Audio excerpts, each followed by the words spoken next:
Are you going through a mid-60s life crisis? I'm also at that point where if I say something or do something or be something and someone has a problem with it, I'm like, I don't care. You don't like what I have to say? Too bad. You don't like who I am? Too bad. You don't like what I do? Too bad. I have earned my stripes. Sort of like being in the age category military. I got married at almost 22 years old. I had 3 children, lost my spouse, got remarried, had another child, lost a child, gained a stepson, partially raised him.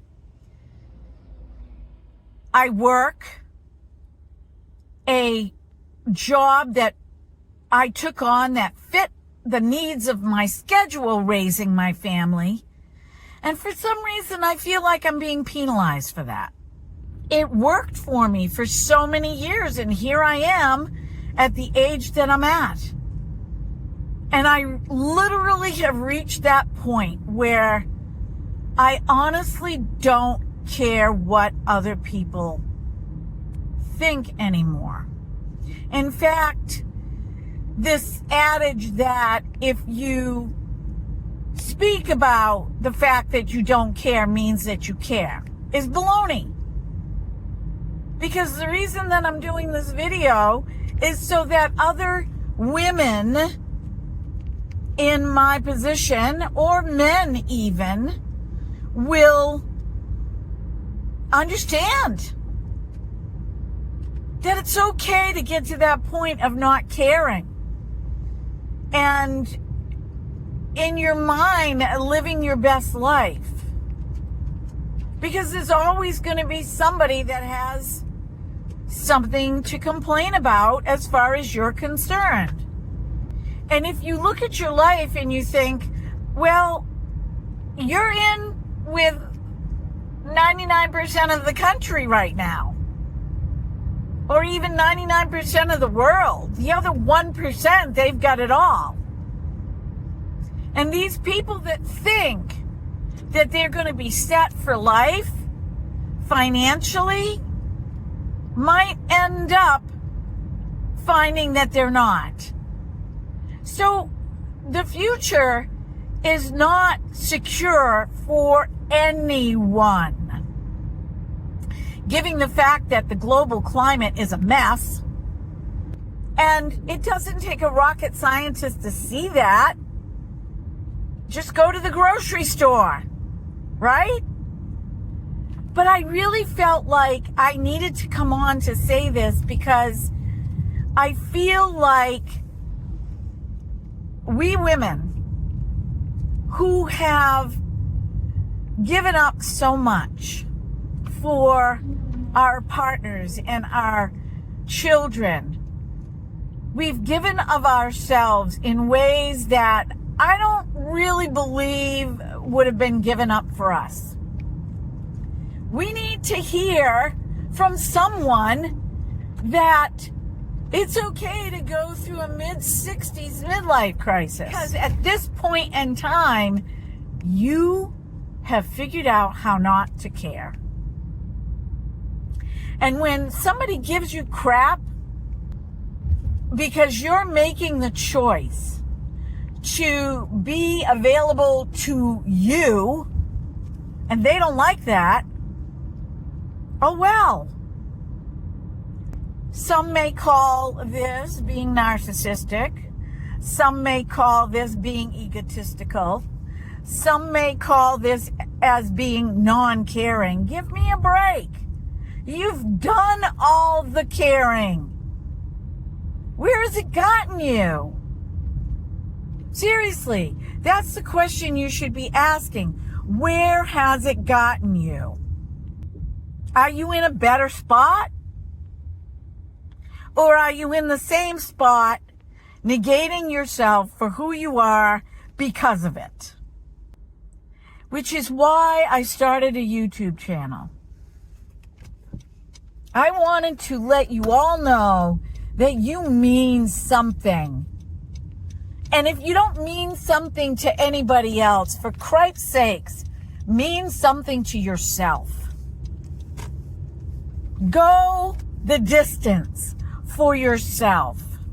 Even if you are caring or over caring, there's still going to be somebody that doesn't like what you have to say. You blooped out a swear. You're a woman. You shouldn't be swearing. You're dressing younger than you should for your age. Somebody's going to have a problem with that.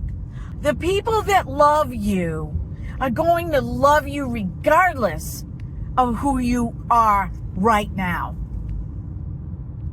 Because real love is unconditional.